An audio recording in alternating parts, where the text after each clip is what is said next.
Olá pessoal, sejam bem-vindos aí mais um episódio da nossa websérie aqui do G4 Clube. Essa é uma série que nós estamos conversando, entrevistando aqui, batendo um papo com alguns dos membros do G4 Clube, o nosso clube de negócios e relacionamento, onde a gente tem alguns dos nossos alunos como membros e a gente tem os 3 pilares principais do nosso clube, que são relacionamento, geração de negócio e conteúdo e aprendizado. Então a gente traz sempre aqui alguém membro do nosso clube para trocar uma ideia, trazer algumas dicas, falar um pouco da experiência deles como gestores, para que vocês possam aí conhecer um pouco mais do nosso clube e um pouco mais dos membros que fazem parte aqui do nosso clube. E hoje eu estou aqui com o meu amigo César Raik, ele que é diretor de vendas da Cyrela.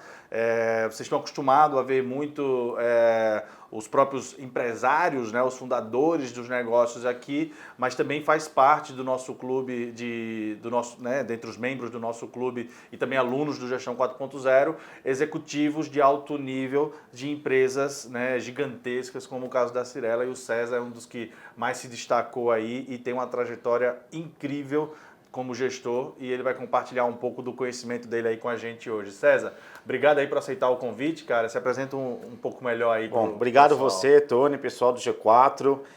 Meu nome é César, tenho 29 anos, sou diretor de vendas, como o Tony falou, da Cyrela. Estou em São Paulo há 6 anos, então vim para cá para ser corretor de imóveis, vim em 2014. Sou do interior, de Rio Claro. Fiquei 1 ano como corretor, virei gerente de uma outra empresa, não comecei na Cyrela. Estou na Cyrela desde o final de 2016, onde eu entrei como gerente de vendas, fiquei até final de 2019, e final de 2019 eu fui convidado para assumir a diretoria de vendas da companhia. Isso é um pouco, de forma resumida, na minha trajetória até aqui. Legal, mas tem pouco tempo de casa, mas já conseguiu ter uma ascensão aí bem legal, né? Pouco tempo de casa e também de mercado e de cidade, né? Porque quando eu vim para São Paulo não foi só o desafio de mudar de profissão. Sempre fui de vendas, mas quando eu vim para São Paulo, a primeira novidade era mudar de cidade, então vim do interior para cá. Vim para São Paulo sempre foi uma vontade minha, sempre tive esse sonho. E quando apareceu a oportunidade para ser corretor de imóveis, no primeiro momento eu falei que era uma loucura, né? Porque como que eu vou para São Paulo, como que eu vou me bancar, como que eu vou ganhar, porque eu não tinha nenhuma estrutura para vir para cá e minha família me manter. E como que eu vou conseguir cliente, como que eu vou realmente desbravar essa grande cidade. Então foi um desafio por completo, mas que deu tudo certo, continua dando, mas com muito trabalho, com muita vontade.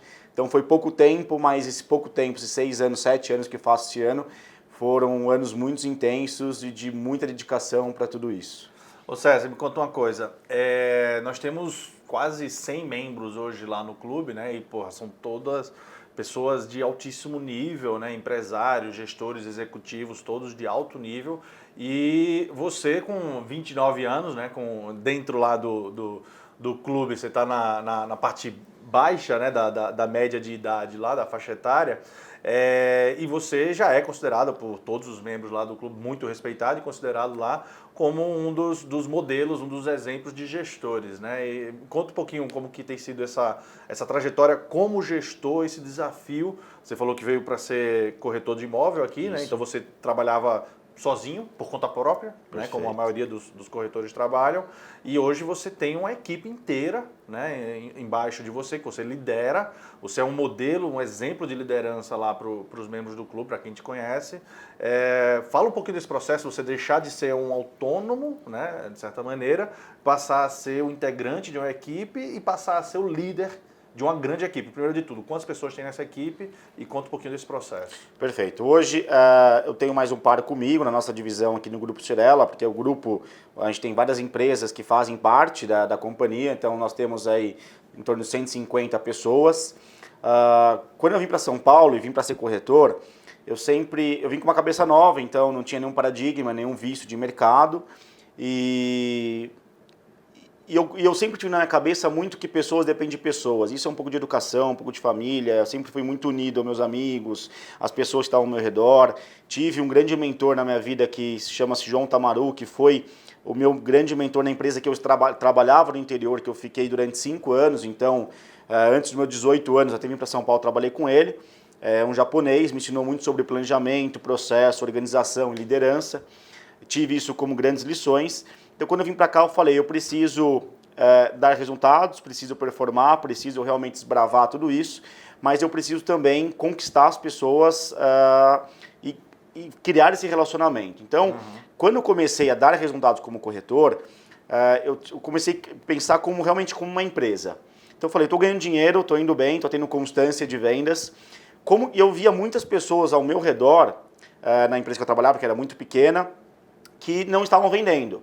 Eu falei, pô, eu estou vendendo, mas está começando a faltar braços, e eu comecei a pensar como empresa. Então o que eu comecei a fazer? Eu falei o seguinte, falei, cara, Joãozinho, você está sem vender, vem aqui que vamos fazer o seguinte, eu vou te investir R$1.000 num anúncio na internet, você faz o anúncio na internet e o que você gerar de contatos e vendas, a gente divide, faz o famoso 50 no mercado imobiliário. A gente faz 50-50, então eu invisto em você, você me reporta sobre o investimento que eu estou te dando, a gente faz uma parceria sobre isso. E eu comecei a abrir braços de parcerias junto com os corretores. Legal. Isso me ajudou a ganhar respeito entre eles, porque mostrou que eu era uma pessoa nova, mas que eu não era um cara egocêntrico que estava tendo resultados e só queria pensar em mim mesmo. Então eu comecei a ganhar respeito das pessoas que trabalhavam comigo, e aí com 10 meses de corretor, de cidade e tudo mais, eu fui convidado para assumir a gerência de vendas.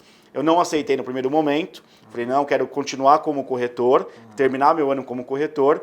E aí passaram-se 2-3 meses, o meu gerente saiu da empresa e me ligaram e falou, agora você não tem opção, ou é isso ou não é, assume e vai embora. Eu falei, tá bom, só que antes eu preciso fazer uma coisa. E eu liguei para todas as pessoas que continuaram na empresa, porque alguns corretores tinham ido embora com esse meu gerente e algumas ficaram. E eu liguei para todos os corretores e falei, olha, veio o convite de novo, só que eu só vou aceitar se vocês estiverem comigo. Liguei no individual ou no privado para cada um. E legal. Todos, de forma unânime, falaram, cara, a gente está com você. Então, apesar do tempo, que eu tinha pouco tempo, eu ganhei respeito quando a gente era pares, por querer ajudar eles a performarem também. E eles falaram, bom, a gente está dentro. E a primeira uma coisa interessante nisso, você não foi uma liderança forçada. Não foi forçada, exatamente. Foi uma liderança herdada, digamos assim, né? Democrática. Democrática. Né? E por isso que eu falo muito hoje que liderança não é sobre o cargo ou a função que você exerce. Liderança começa com você de dentro para fora. Então é sobre o que você exerce e como você influencia as pessoas que estão ao seu redor. Então eu estava exercendo já liderança, que me ajudou a chegar num cargo de fato, mas porque eu tinha um comportamento de líder, eu entendia que eu precisava. Eu sendo corretor autônomo sozinho, eu precisava influenciar. Você foi líder antes de ser chefe. Antes de ser chefe, exatamente, que são coisas completamente diferentes. Sim. E aí a primeira reunião que eu fiz com eles, eu falei, olha pessoal, eu não tenho nada de experiência, vocês sabem, todo mundo sabe muito mais do que eu, mas tem uma coisa que chama-se vontade. E se a gente se unir, se a gente for unidos, e a gente caminhar, ter uma visão e valores semelhantes, a gente vai conseguir chegar ao nosso objetivo em conjunto. E foi aí onde começou a minha trajetória como gerente. E aí eu fiz um ano muito bom, no primeiro ano de equipe.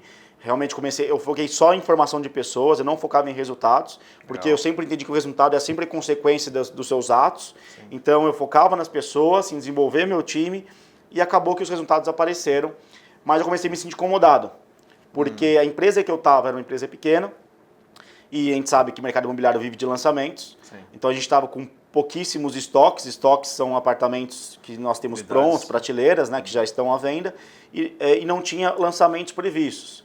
E eu sempre tive uma coisa na minha cabeça que é plano de carreira. Eu sempre, desde jovem, falei, cara, eu quero ser um executivo de uma empresa um dia, eu quero ter esse plano de carreira, eu quero fazer parte desse know-how corporativo. E eu falei, aonde eu estou hoje, eu estou ganhando dinheiro. E tá bom, mas eu não quero isso porque me incomoda não saber aonde eu vou estar daqui 1 ano, 2 ou 3 anos. E foi aonde um amigo meu, que morava comigo na época, eu morava com mais 2 amigos, ele era headhunter da Michael Page, uma multinacional de recrutamento. Ele falou, e ele era da área de property construction, então ele conhecia muita gente no mercado. E um dia ele almoçou com o diretor da Cyrela, mas só de network mesmo. Sei. E o cara falou o diretor da Cyrela falou que estava buscando novas lideranças, Legal. Mas que estava muito difícil internamente. E aqui a Cyrela tinha uma cultura que não trazia ninguém de fora em cargo de liderança, porque não se acostumavam à cultura Cyrela. Porque a gente realmente tem uma cultura, para quem é do mercado, é 880. Ou ele entra essa cultura e não sai, ou o cara não se adapta, porque a gente tem realmente uma cultura muito bem definida, sobre éticas, valores, processo, planejamento. Foi difícil trazer alguém de fora que tenha cultura. Ele falou, olha, não sou o Lucas falando, o Lucas aí no caso é meu amigo, da Michael Page, sim, o Lucas como pessoa, tem uma pessoa que talvez seja a pessoa certa para você, pessoa nova de mercado, e que talvez se aculture a sua empresa. E no mesmo dia o Lucas chegou no apartamento e falou, liga para esse cara que é da Cyrela, a melhor empresa do mercado, é onde que você vai conseguir ter o seu plano de carreira. E na mesma hora eu mandei mensagem, no caso era o Moisés, e daí ele falou, vamos marcar uma reunião na próxima semana. Marquei uma reunião na Cyrela com ele e o chefe do RH na época, fizeram uma entrevista, e ele falou para mim o seguinte, eu não tenho nenhum cargo de gerente, você aceita voltar como corretor? Eu falei, sem sombra de dúvida, porque eu tenho... Você ia ter o estoque, né? Eu tenho, mas nem por isso, porque eu falei, eu tenho uma posição hoje, só que essa posição para mim não significa nada. Dar um passo para trás, muitos podem enxergar que é retroagir, mas eu na verdade, queria pegar um impulso para poder chegar mais longe. O potencial mais à frente. Falei, cara, topo, porque eu tenho uma posição hoje, mas eu não tenho ego, então assim, eu quero voltar porque eu quero estar numa empresa que me proporcione crescimento. Perfeito. Só que aí foram mais 3 meses de conversa e eu acabei vindo como gerente de fato. Eu fui o primeiro gerente a vir de fora como gerente. Então foram 3 meses aí de construção de relacionamento e acabou dando certo. Então isso é um pouquinho de como eu cheguei na Cyrela e como eu comecei a construir o meu time. E aí eu vim como gerente, me ofereceram uma equipe de vendas já pronta. Eu falei que eu não queria uma equipe de vendas, não queria corretores, eu queria formar meus corretores do zero. Trouxe 5 pessoas que vieram comigo da outra empresa, então eu tinha 5 pessoas e tinha que formar o restante. E fui contratando aos poucos. E qual que era o plano inicial? Quantas pessoas? Eu sempre fui de uma mentalidade que é qualidade e não quantidade. Exato. E no nosso negócio, como a gente trabalha com corretores autônomos, né, com pessoas que, vendedores autônomos, o nome que for, a gente não paga salário dessas pessoas. Então, você tem que ter um cuidado, uma proximidade com essas pessoas. Realmente, você tem que estar muito próximo disso. Você tem que realmente fazer uma gestão muito mais de pessoas do que processos. Você acompanhar, porque o corretor, o vendedor, você tem que trabalhar o propósito dele todos os dias, o engajamento dele, a motivação dele, a disciplina dele. Então eu falei, se eu aumentar muito o meu time, eu perco essa minha mão sobre pessoas. Então eu falei, eu vou buscar 15 pessoas, mas sem pressa. Eu até falei para a empresa, vai demorar um pouco mais para eu ter resultados, mas eu não quero contratar por contratar, que demore 1 ano para eu ter 10 ou 15, eu quero pegar as pessoas certas e quero formar um time que eu acredito que tem a minha cara, junto com os meus princípios, os meus valores, aquilo que eu espero para um time de vendas. E eu fui montando aos poucos. Então eu entrei no final de 2016, consegui montar a equipe até começo de 2017, uma equipe que no começo tinham 12, 13 pessoas aproximadamente. E aí eu comecei a pensar no seguinte, lá atrás, quando eu formei a minha primeira equipe, eu fiz a primeira reunião que eu falei aqui, que é sobre vontade e união. E eu falei o seguinte, eu pensei o seguinte, falei, o que eu preciso fazer? Todos os corretores que eu trazia, eu fazia esses caras ajudarem os novos. Então eu comecei a criar uma cultura e sentimento do quê? Pô, eu entrei, tive o suporte do meu líder, mas tive a ajuda do meu time. Então ele criou uma cultura e quando entrava mais um, ele que falou, puta, quero ajudar esse cara. E eu comecei a criar essa cultura de todo mundo que entra, junta e se une. Então eu consegui formar uma equipe de amigos, vamos dizer assim, pessoas que se conheciam, se davam bem, porque eu acredito muito que quando você trabalha com pessoas que você gosta e que você tem um prazer de estar junto, você trabalha muito mais feliz. E eu consegui criar, tanto que a empresa falava, tem um monte de César, aí tudo igual. Eu falava, não, são todo mundo diferente, só que tem uma diferença, todo mundo sabe qual é o propósito dessa equipe, todo mundo sabe quais são os valores dessa equipe. E aí eu montei essa equipe em 2017, que foi nosso primeiro ano. Foi um ano muito bom, a gente bateu todas as metas da companhia, foi bacana, a gente ficou em 4º colocado geral, foi bacana. E aí em 2018 eu entrei muito mais estruturado. E é engraçado porque em 2017 tinha uma lição muito grande no final do ano que é sobre controle emocional. Eu sempre fui uma pessoa muito 1000% do que eu faço, então eu me engajava muito fácil e me desmotivava muito fácil pelo meu emocional sobre os meus resultados. Como eu era muito intenso... Isso é uma dor bem comum para quem é de vendas, né? Exatamente. Como eu sou muito intenso, eu era muito intenso e isso me abalava algumas vezes. E no final de 2017, aconteceu um ocorrido que tive que mandar uma pessoa que era muito querida embora, e teve alguns problemas internos da empresa, por postura, e eu fiquei muito sentido. E eu me abalei nesse final de ano, só que eu me abalei de uma forma que eu transbordei isso para a minha equipe, porque eu sou muito energético, então minha equipe sentia a minha energia. Sim. E aquilo me atrapalhou de tal forma que minha equipe de novembro de 2017 a março de 2018 não vendeu nenhum apartamento. A minha equipe literalmente parou. E foi onde eu aprendi e falei, eu nunca mais vou me deixar abalar, que foi onde eu comecei a estudar sobre os CEOs, que a gente vai chegar lá. E eu falei, nunca mais vou deixar o controle emocional me abalar, e realmente hoje nunca mais eu fui estabilizado emocionalmente. Por mais que caia o mundo, eu foco na solução e vamos em frente. E bem em 2018, quando março a gente começou a performar e voltar para o jogo, eu comecei a implantar mais forte a cultura dos SEALs, dos Navy SEALs, que é onde já estava um pouco mais estudando sobre eles. Já fiz chamei uma reunião de equipe, falei, nosso nome hoje é SEALs, o SEALs é isso, isso e isso, comecei a implantar a cultura dos SEALs. Legal. Em 2018 foi o ano que a gente foi... Isso já foi com... Já que você tocou nesse assunto, vamos entrar um pouco vamos nesse lá. assunto.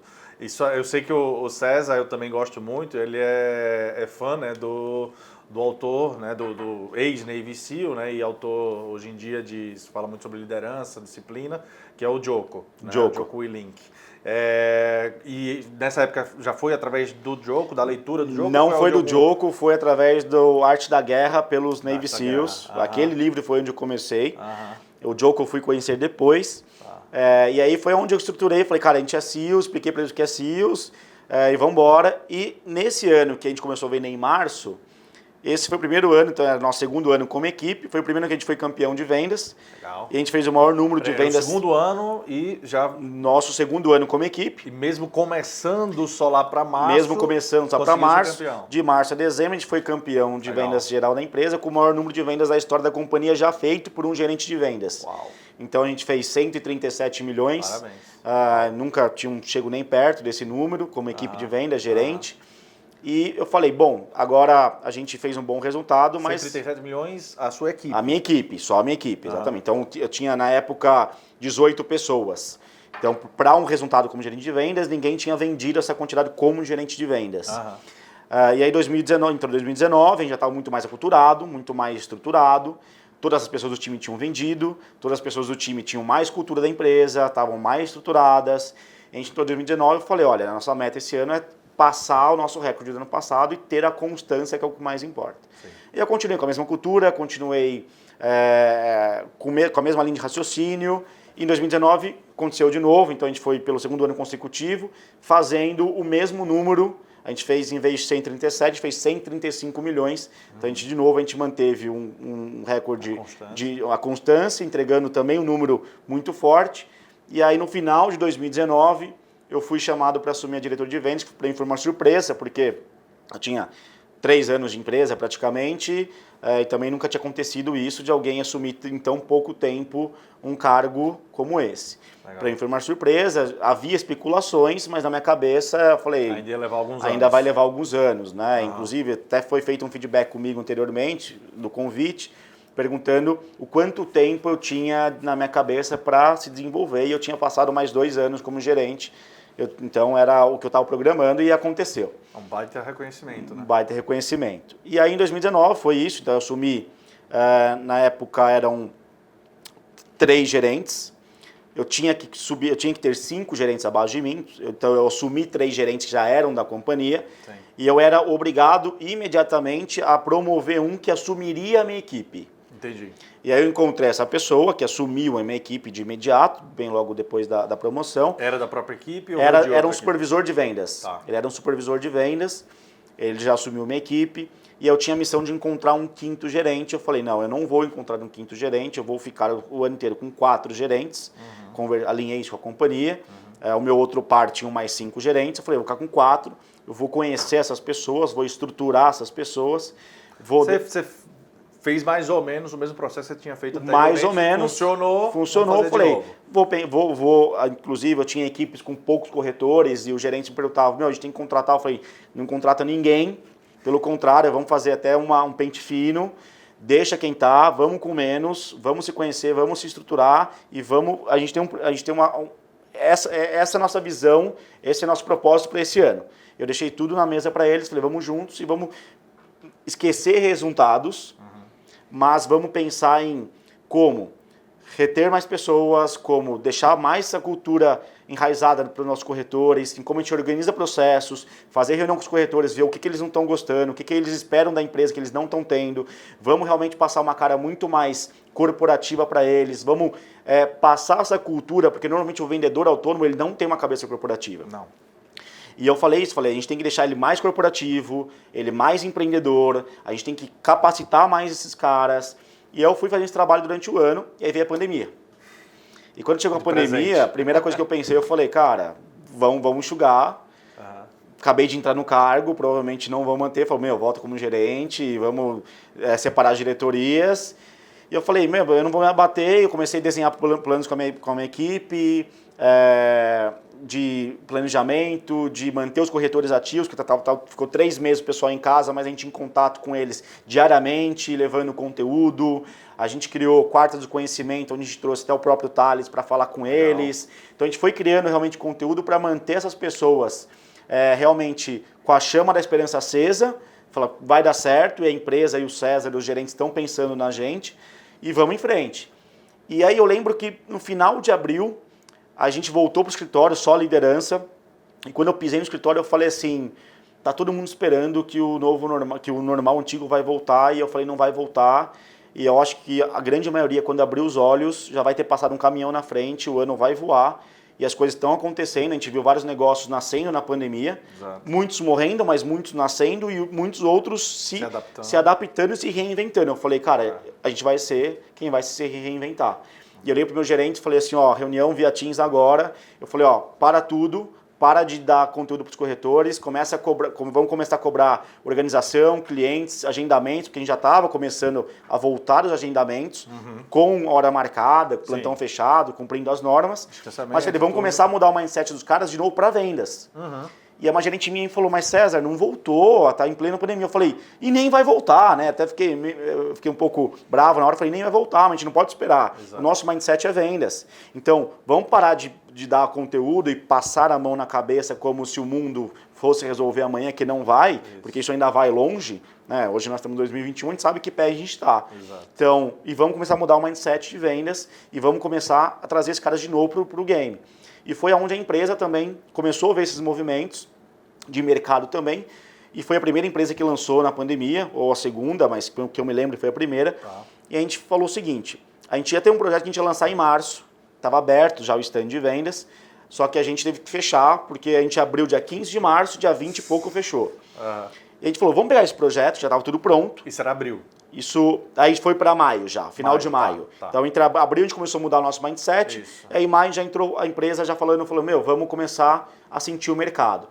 E aí a empresa falou, vamos tapumar o terreno, deixa tudo fechado, o stand está pronto lá dentro, e vamos lançar só com agendamento, só com hora marcada, e aí já quebrou um novo paradigma de mercado que precisava ter plantão aberto com corretor lá dentro, daí já quebramos o paradigma, e vamos testar.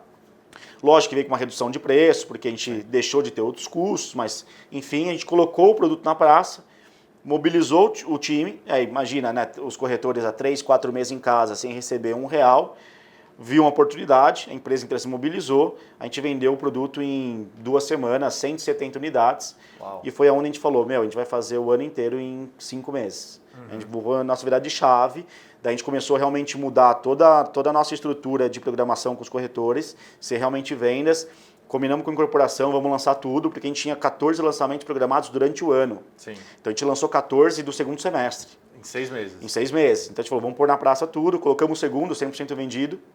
Quando eu falo 100% vendido, não é que sobrou uma unidade. E em comparação ao processo antigo, realmente ficou melhor, ficou mais rápido? Ficou bem melhor, porque a gente veio com essa questão de poucas pessoas e mais qualidade. Ajudou muito a mudar o mindset do corretor sobre como ele marca visitas, como ele aborda o cliente dele, em como ele passa e sente de compromisso, porque a gente começou a perceber que o plantão fechado com agendamentos, o índice entre clientes que marcam e desmarcam ou não vão, o gap diminuiu muito. Porque o corretor, antigamente, o que ele fazia? Puta, estou no plantão, passa aqui, te espero. Você pode às 15? Não, tá bom, às 15 eu te espero. Na verdade, ele não conseguia fazer um agendamento, ele achava que fazia um agendamento. Mas como a gente ligava e também o gerente se envolveu, teve uma maior proximidade com o corretor, olha, só pode às 2 horas, porque às 3 horas já está lotado o meu horário, por questões de segurança. Ele realmente passava um compromisso para o cliente ia. Entendi. E é engraçado que o cliente chegava no stand de vendas e falava, tem um horário marcado. Eu nunca vi isso no mercado, né? Nunca ninguém tinha visto. O cliente fala que tem um horário marcado com a gente. Então esse modelo começou, vamos fazer stands menores, não colocar corretores lá dentro, ou se tiver, tem 3 ou 4 corretores trabalhando, sim, e com agendamento. E aí foi como a gente trabalhou e trabalha até hoje. Já no final do ano até agora a gente aumentou um pouco mais volume, mas mesmo assim muito mais enxuto do que o antigamente e com muito mais qualidade. Então isso foi uma virada de chave, a gente lançou os 14 projetos. Me corrija se estiver errado aí, deixa eu pegar o gancho disso que você está falando. De certa maneira vocês se viram um pouco mais forçados a aplicar processos que, posso estar errado, tá? Mas que está me parecendo processos muito parecidos com os que a gente viu, inclusive na aula que a gente teve no segundo encontro do clube, né, do Mark Roberge, com um processo de inside sales. Né? Perfeito. Então, tinha imagino que deve ter algum tipo de qualificação, e aí depois esse agendamento, e aí um ou 2 encontros, e aí todo o processo, e cada corretor, cada vendedor, ele é responsável. Como funciona esse processo? Eu tenho essa cabeça há um pouco mais de tempo com o meu time, que é sobre metrificar a quantidade de contatos, porque para mim é um funil muito claro. Então, no nosso mercado, o funil macro, a gente começa com a captação, né, que é o lead, captação do contato, depois passa para o atendimento, depois a negociação e depois a venda. Certo. E eu sempre tive essa cabeça porque Desculpa, o seu time é responsável por todas essas etapas ou ele recebe Por todas as etapas. Até a captação? Até a captação. Legal. A gente tem a captação que é própria dele, que ele faz o investimento dele com o recurso dele, tem a captação que a empresa da empresa, tá, traz, mas a captação vem para ele. Tá. Então ele é responsável por todo o funil. E lá atrás, quando eu era corretor, eu comecei a criar uma métrica minha sobre fazer um funil meu, porque eu via que as pessoas não faziam um funil e não tinham percentual para saber, cara, eu quero vender um apartamento. O que eu tenho que fazer para vender um apartamento? Porque a venda ela é o último passo do funil. Sim. O que eu tenho que fazer antes? E eu trouxe sempre isso muito com o meu time. E na pandemia, pós-pandemia, isso começou a transbordar ainda mais para toda a empresa. Porque é o seguinte, primeiro que antes da pandemia a gente tinha muitas ações que não eram metrificadas. Certo. Por exemplo, o corretor ou faz ou contrata alguém para panfletar na rua. Como que você metrifica isso? Então eu mando fazer 2 milhões de panfletos, gasto tanto, ponho na mão de X pessoas, X profissionais, e como que eu metrifico o quanto ele entregou e qual foi o meu retorno sobre isso? Não metrifica. Entendi. Puta, fecha ponto de captação. O que é o ponto de captação? Quero fechar uma padaria, quero fechar um shopping para fazer, realmente ter um ponto lá onde o corretor aborda o cliente. Certo. Como que eu metrifico isso? Quantas pessoas entraram? Quantas pegaram? Quantos falaram com você? Então a gente começou a colocar mais métricas de atendimentos, da gente começar a controlar realmente atendimentos dos corretores, o quanto você atendeu e fazer o caminho inverso. Então vamos fazer o seguinte, qual que é o seu objetivo? O objetivo é vender um apartamento por mês, é típico de qualquer corretor falar um apartamento por mês. Então eu vou desenhar com você o inverso, o que você tem que fazer diariamente para que você chegue perto, o que você atinja a sua meta no final do mês, que é um apartamento por mês. Então a gente começou a desenhar esse funil dentro de uma métrica que a gente já fez com uma média já de algum tempo atrás, sobre o quanto ele tinha que captar. Para ele captar isso, o quanto que retornaria de atendimentos para ele, o quanto que esses atendimentos poderiam se tornar em propostas e o quanto em vendas. E quando a gente começou a criar esse funil e mudar o mindset, que a gente ainda continua com essa luta de continuar mudando, mas isso muitos já trouxeram para a realidade deles, que acompanhar a própria, que a gente fala corretor é empresa, então você tem que acompanhar a sua empresa. Exato. Isso trouxe muito mais qualidade e assertividade para a gente. Porque a gente mostra que não é quantidade de leads que você recebe, que não é quantidade de ligações que você faz, mas sim a quantidade correta de ligações que você faz e a quantidade correta que você busca numa campanha que você coloca no Facebook e Instagram, por exemplo. Então você gasta menos, capta menos, mas converte mais. Exato. Então isso para nós foi uma virada de chave, que é colocar na cabeça do vendedor autônomo, porque uma coisa é, para mim, são coisas diferentes quando você tem um vendedor que é teu, e você tem processos que você tem que enfiar no cara e falar, cara, é isso, e para o vendedor autônomo. Porque o cara fala assim, cara, querendo ou não, ele é autônomo, eu não pago o salário dele. Ele é um parceiro da companhia, ele não é contratado, ele não é CLT. Exato. Então, além dos desafios que você tem de aculturar, de colocar organização, processos, enfim, como que esse cara compra essa ideia que isso tem que ser bom para ele, não para a empresa? Então esse foi o desafio que a gente conseguiu, ainda tem muito pela frente, mas a gente está muito mais evoluído em relação à grande parte do mercado nessa questão de métricas, que isso é muito importante, você colocar na cabeça do vendedor que ele precisa metrificar o resultado dele. E você acompanha essas métricas no nível por vendedor, por equipe? Você tem uma reunião que você costuma fazer, você ou os gerentes, né, costumam fazer da equipe ou individual? Como que é esse cascateamento, digamos assim, dessas métricas? Agora eu vou falar como um gestor 4.0. O gestor 4.0 é um cientista. Boa! Nardon ficou orgulhoso agora. É cientista. Então eu sou um cientista. Então eu sou uma pessoa que gosto de números. Eu sou uma pessoa que adora mexer em planilha, porque quanto mais você mexe em números, mais respostas você encontra. E eu acho isso, cara, para nós que tá no papel de gestão, é um tesão, porque você tem muito mais respostas, com muito mais clareza, com muito mais direcionamento de onde você está errando ou acertando e do que você tem que continuar ou parar.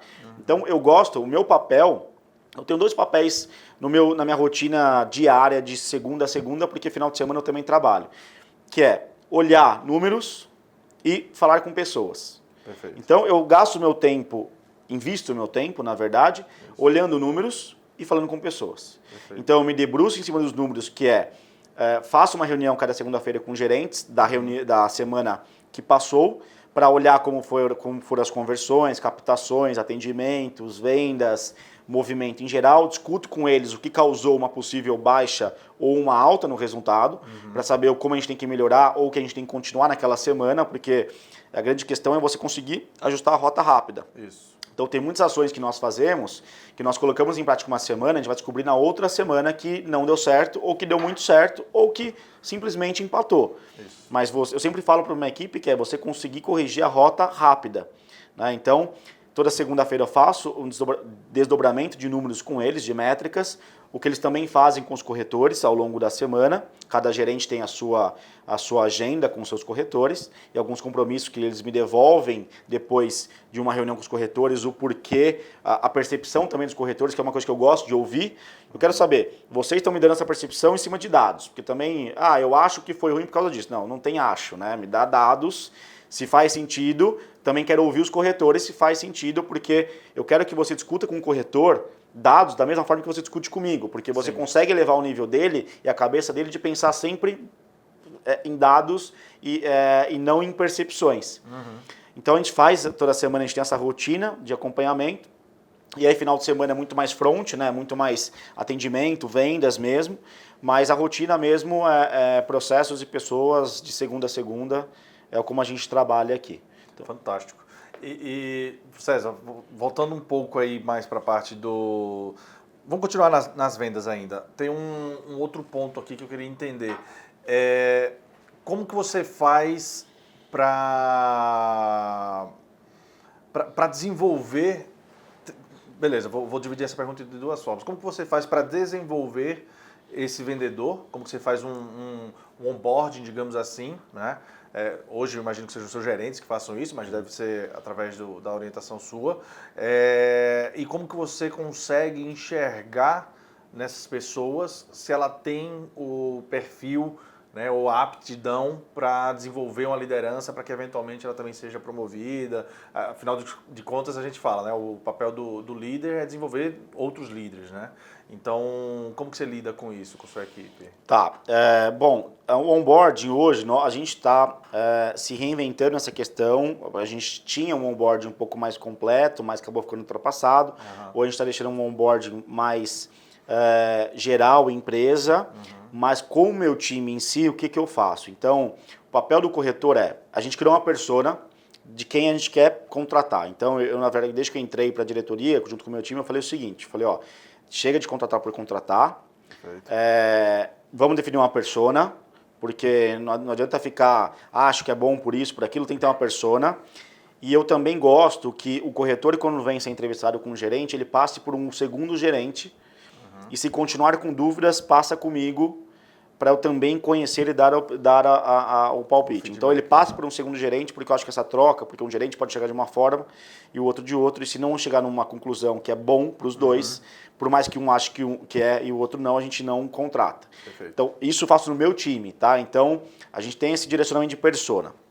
Então a gente tem algumas coisas que a gente combinou sobre características da pessoa, sobre estilo de trabalho, sobre propósito, então a gente tem alguns combinados. Perfeito. A partir do momento que essa pessoa entrou, eu sempre oriento o meu time a fazer igual eu sempre fiz como gerente, que é cria essa cultura de um ajudar o outro.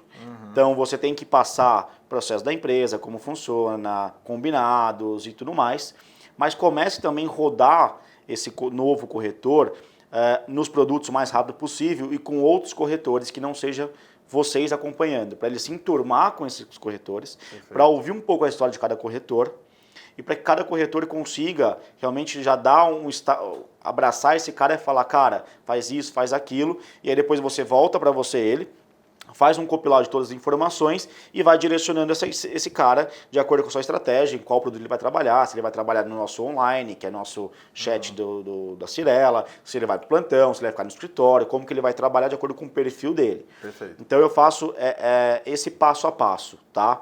Então, sobre formação de pessoas, eu coloquei um pilar muito forte para a minha equipe esse ano, e a empresa também em conjunto, que é a capacitação e formação de novos profissionais. Legal. Então, Pode contar com a gente, viu?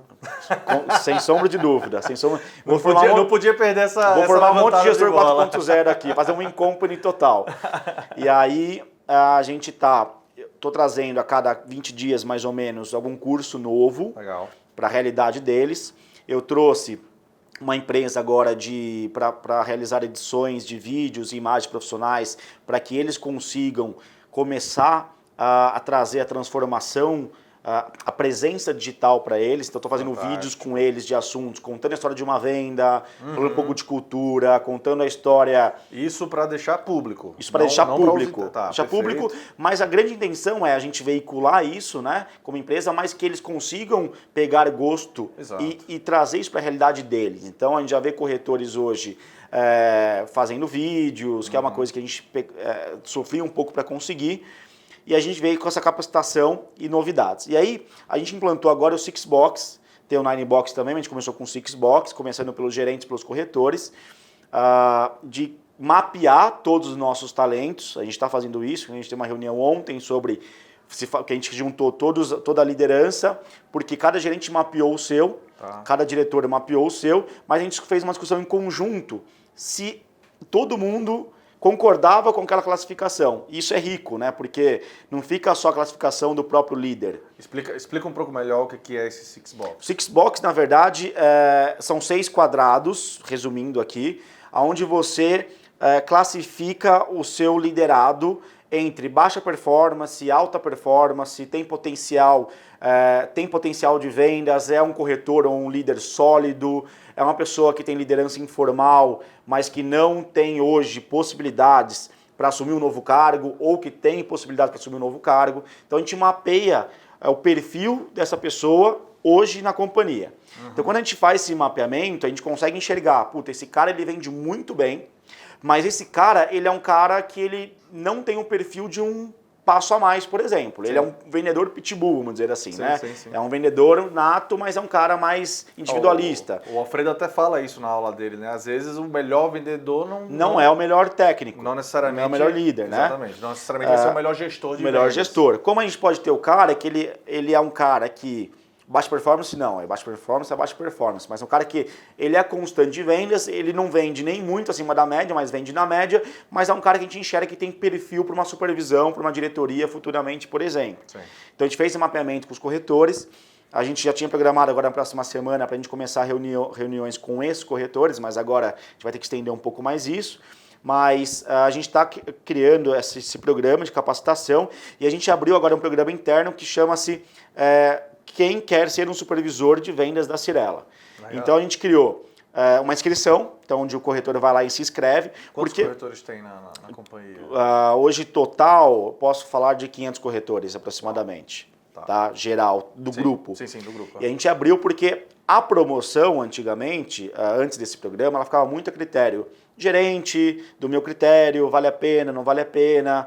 E a gente falou, vamos criar um programa para isso, porque às vezes também o corretor, ele quer se inscrever e ele às vezes ele pode não se sentir valorizado porque ele acha que ninguém está enxergando ele, e nada melhor que ele participar de um processo, né, onde o processo mostre para ele que cara, você tem que melhorar nisso, dar um feedback para ele. Então a gente criou esse programa onde ele faz a inscrição e ele tem 4 etapas. Ele começa a etapa mandando um vídeo, o porquê que ele se inscreveu. Depois, ele tem que solucionar um case que a gente passa para ele. Fantástico. De um supervisor de vendas. Então a gente monta um case e fala, você tem que solucionar esse case. Se colocando no papel do supervisor, como você faria. Perfeito. O terceiro, ele faz uma prova sobre Excel e algumas perguntas teóricas. E na quarta seria uma entrevista com a liderança para a gente validar isso. Mas é engraçado porque a gente fez esse programa, se inscreveram, não lembro o número exato, mas 100 pessoas. Na hora que viram que tem as 4 etapas, mas que a gente só falou a primeira, que é o vídeo, desceu para 30. Engraçado, porque o cara tem medo de mandar o vídeo, né? Mas, então eu falei, isso que é legal, porque você cria um programa e, pô, o cara não foi bom no vídeo, não vai para a segunda etapa, mas dá um feedback para ele. Meu, ó, melhora isso, melhora aquilo. Então a gente tá realmente focado nessa formação, em capacitação, conseguindo levar isso para os nossos corretores de uma forma que a gente realmente consiga, a curto, médio, longo prazo, formar novos profissionais dentro da casa. Tá? Fantástico. Ô, César, vamos partir agora para uma outra direção aqui. Eu queria falar, você falou muito bem sobre o processo da Cyrela, acho que quem está assistindo aí, que prestou atenção, pode ter percebido aí vários insights que servem praticamente para qualquer tipo de negócio, de equipe comercial, de vendas. Então, bastante rico a conversa até aqui. Mas agora eu queria entender um pouco mais do desenvolvimento do César como líder. Certo. Então, de novo, né, a gente falou no comecinho da conversa, da sua trajetória, como você chegou, beleza, você falou em uma das perguntas aqui, um dos momentos, você falou que você teve esse shift, né, que você tinha, não pouco, né, você tinha um nível normal, digamos assim, de controle emocional e você sentiu a necessidade de melhorar esse controle e partir para um desenvolvimento mindset de liderança mais forte, né? O tal você pegou muito do aprendizado lá do Navy SEALs, né? Então, fala um pouquinho mais disso para quem está assistindo, de repente, que está passando por esse momento, que é normal, né? Principalmente quem trabalha com vendas, pô, tive um mês maravilhoso, bati a meta, o cara se sente nas nuvens, né? No outro mês ficou um pouquinho abaixo da meta, o cara se sente nada, né? Como que você fez para desenvolver isso em você? O que é que você faz hoje? Como que é a sua rotina de desenvolvimento, de disciplina? Você é um cara muito disciplinado. Conta um pouco disso aí pra gente. Que eu te falei, eu sofria muito com isso, de altos e baixos, né? Porque eu sempre fui uma pessoa desde jovem muito intensa, sempre me cobrei muito, então quando você se cobra muito, os resultados não aparecem, normalmente você se deixa levar pelo emocional. Isso. E acaba aí, na verdade, só piora e você vê que depois você vê um buraco na frente que muitas vezes você não sai, ou fica muito difícil para você sair, você perde tempo. Então, quando eu tive esse baque, só que uma coisa é o seguinte, quando você tem um baque emocional e você não tem o impacto sobre outras pessoas diretamente, talvez demora um pouco mais para você cair em sã consciência. Sim. Porque você não está impactando as pessoas, está impactando você. A única vítima é você. A única vítima é você. Quando eu percebi que o meu controle emocional impactou outras pessoas, eu falei, tá aí, eu não posso ser uma pessoa que permita esse tipo de coisa. Eu tenho que ser uma pessoa que eu seja o exemplo, não só como líder, liderado, mas também para minha família, para os meus amigos. Eu não estou falando sobre não demonstrar sentimentos, não é isso, né? Porque Sim. ninguém é robô, mas é uma linha tênue do seguinte, você tem que ser uma pessoa que você estabilize o seu emocional, que você sabe que você vai ter baques, que você sabe que você vai ter que, uma hora tirar o pé, que você vai ter que demonstrar fraqueza, existe tudo isso. Mas não ao ponto de você, primeiro, atrasar aquilo que você busca, né? Atrasar o seu percurso, onde você sabe que você quer chegar para uma coisa que às vezes é muito pequena, porque a preocupação nada mais é que a preocupação, é você se preocupar com uma coisa que nem aconteceu. Isso. E aí que gera ansiedade, que gera frustração, e eu falei, eu não posso me dar esse luxo, e muito menos impactar as pessoas que trabalham comigo. Então, foi onde eu comecei a colocar muito mais a disciplina no meu negócio. Então eu sou uma pessoa altamente disciplinada. Então até às vezes amigos meus falam, pô, mas você não foge da sua rotina, segunda come certo, vai à academia todo dia à noite, acorda cedo, faz... Eu falei, porque se eu saio da minha rotina, é muito fácil me perder. Sim. Porque a rotina ela é feita justamente para você saber o que tem que ser feito. É lógico que a gente tem que se dar o luxo, porque a disciplina não é você ser uma pessoa robotizada e fazer as mesmas coisas todos os dias sem errar. Mas é errar o menos possível e manter a constância daquilo que você se propôs a fazer. Se você é um cara que come certo, tô falando como comida, mas academia, 5 vezes por semana e erra um, isso não vai ter impacto sobre você. Exato. Mas se você começar a achar que esse 1 pode virar 2 e pode virar 3, você começa a inverter. Então, e eu tenho uma coisa que é o seguinte, quando você tem uma rotina e você sabe muito, com muita clareza onde você quer chegar, porque eu acho que muitas pessoas também não sabem onde querem chegar. Eu acho que esse é um dos pontos de partida. Um dos pontos de partida. E eu vejo isso muito com o time de vendas, que é, cara, você sabe onde você quer chegar? Sei, me conta um pouco. A pessoa se atrapalha. Se perde. Né? Então, não tem clareza. Cara, o que você está buscando? Porque isso ajuda muito, porque quando você sabe o que você está buscando e você está num caminho... você está numa estrada com 2 caminhos, é muito fácil você pensar em qual caminho eu me aproximo mais do meu objetivo. Mas se você sabe onde você quer chegar. Isso. Então eu sou uma pessoa que tudo que eu faço, eu tenho planilha. Então eu faço planilha, cara, de segunda a sexta, não faço final de semana porque eu rodo os plantões, mas segunda a sexta eu tenho planilha, da hora que eu vou acordar, da hora que eu vou fazer minha leitura, da hora que eu vou fazer meu estudo. Pode parecer loucura, só que é a forma que eu me adapto, entendeu? Porque eu sou uma pessoa que precisa acordar e saber, cara, hoje é isso. Né? Então... Tem hora que foge, tem hora que parece uma reunião, tudo bem, não tem problema, as coisas vão acontecer, não é isso, aconteceu um imprevisto, não posso porque eu tenho isso. Não, mas eu tenho que saber exatamente qual é as minhas prioridades, porque o tempo é o nosso bem mais precioso, e se eu não usar o tempo a meu favor, ele vai mais me prejudicar do que me ajudar. Então se eu acordo e aperto o botão soneca, ou falo, cara, hoje eu tinha que ler, mas estou cansado, puta, eu penso rápido, isso vai me ajudar a chegar onde eu quero ou vai piorar? Porque as pessoas se adaptam a um hábito muito fácil. Então, da mesma forma que você se habitua a algo bom, você habitua a algo ruim muito fácil. Sim. Então, hoje eu não vou ler. A tendência é que no outro dia você fale de novo que você não vai ler. Vou ler Hoje eu não vou na academia. É que nem a famosa dieta. Semana que vem segunda-feira eu começo. Aí na segunda-feira você não começa, joga para outra segunda. Então você começa a se habituar a postergar as coisas. Então, isso eu trouxe muito dos Navy SEALs, que é uma mente blindada. Porque a mente, ela tenta te enganar o tempo inteiro. O tempo inteiro a gente Só dar uma explicação rápida. O que é o Navy SEALs? Quem são os Navy SEALs? É a elite da Marinha Americana, então é o grupo de operações especiais dos Estados Unidos, responsável pela captura de Osama Bin Laden, enfim, que o SEALs é Sea, Air, Land, que é terra, mar e ar, que eles têm a capacidade de operar em todas as frentes de trabalho com excelência. Então eles falam muito sobre disciplina, eles falam muito sobre união, eles falam muito sobre controle emocional. Para você ser um Navy SEALs, você tem um treinamento longo e árduo durante 5 e 6 meses de pura resistência física e mental. Então vale a pena, para quem não conhece, eu indico aqui o livro, para mim, o melhor livro deles, que chama Extreme Ownership, que é do Jocko. E também tem um livro muito bom que fala sobre controle emocional e mente, mindset, que é do David Goggins, que chama Don't Hurt Me, que é muito bom. Então vale a pena pesquisar quem não conhece.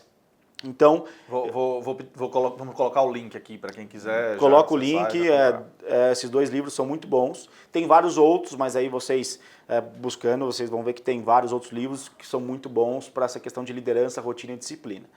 Então eu pensei, eu trouxe isso para minha realidade, que é saber onde eu quero chegar de fato, né? Como que isso vai me ajudar ou como que isso vai me atrapalhar. Então a disciplina para mim é uma coisa primordial, porque e quando eu deslizo, porque a mesma coisa é o seguinte, quando você vai viajar, por exemplo, e você fica de férias, eu sempre falo o seguinte, férias não é para você parar, para você descansar. Quando você para nas férias, estou dando um exemplo aqui para pegar o conceito, tá? Como fica a sua cabeça pós-férias?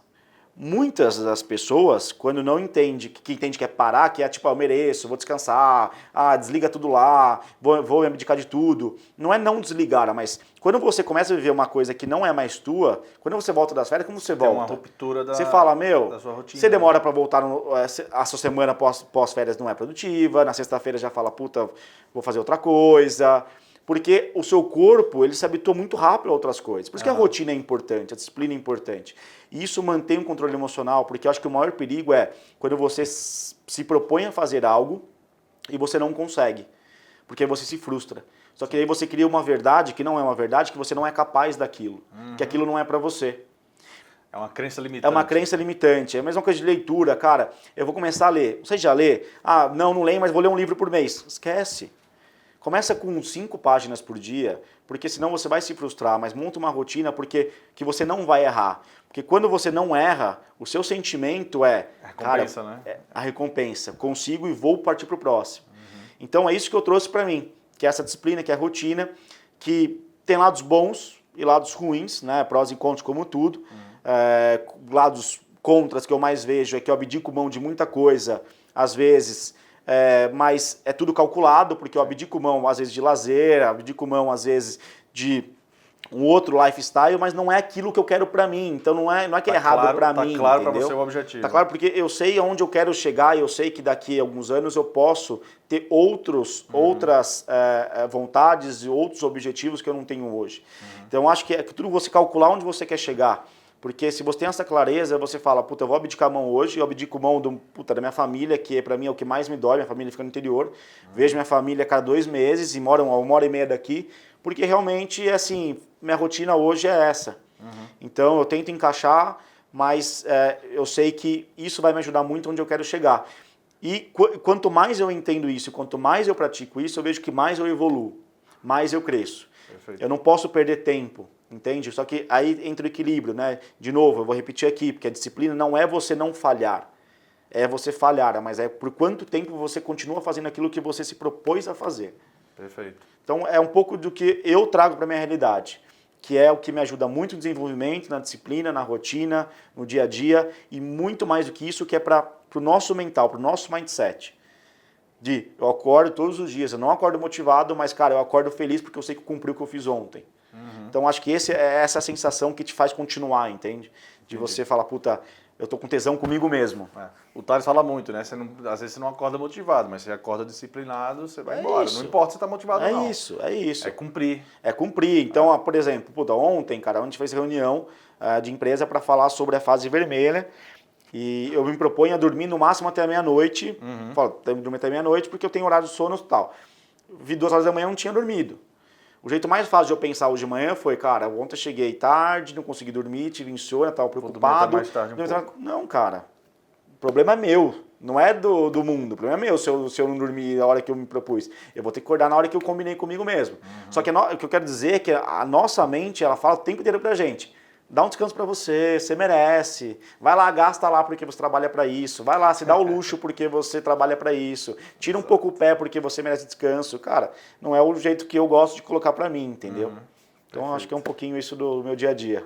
Bom, cara, o papo tá fantástico, excelente, mas eu queria, pra gente encerrar aqui, César, que você fizesse algumas considerações finais, o que é que você poderia passar aí para quem está nos assistindo. A gente falou muito aqui sobre vendas, processo de venda, liderança, desenvolvimento de equipe, né? E também, obviamente, passamos por uma parte aqui de desenvolvimento pessoal, né? Para que você desenvolva disciplina e consiga se tornar um melhor gestor e um melhor líder através de uma rotina, né? De um desenvolvimento, digamos assim, de disciplina e de rotina para que você consiga alcançar seus objetivos, né? Então, cara, se quiser fazer aí umas considerações finais aí para quem está nos assistindo, para que a gente possa encerrar aqui esse nosso papo aqui. Por mim, continuava por muitas horas ainda, mas a gente precisa encerrar. Perfeito. Bom, primeiro agradecer o Tony, todo o pessoal do G4, que são incríveis. Pessoal, desde que eu fiz o G4, me trouxe muito repertório de conhecimento, desenvolvimento pessoal profissional. Então, agradecer de novo essa oportunidade. E para a gente finalizar, é difícil falar para toda essa galera nota 1000, mas o que eu deixo aqui como encerramento é mais focado sobre liderança e pessoas, sobre equipes, que é foque em pessoas, não foque em resultados, que resultados será sempre a consequência de tudo. A gente como líder, como vendas principalmente, a gente tem muito isso de cobrar, competição, isso existe. Eu sou uma pessoa também altamente competitiva, mas a gente tem que entender que resultado sempre vai aparecer, a gente focar em pessoas.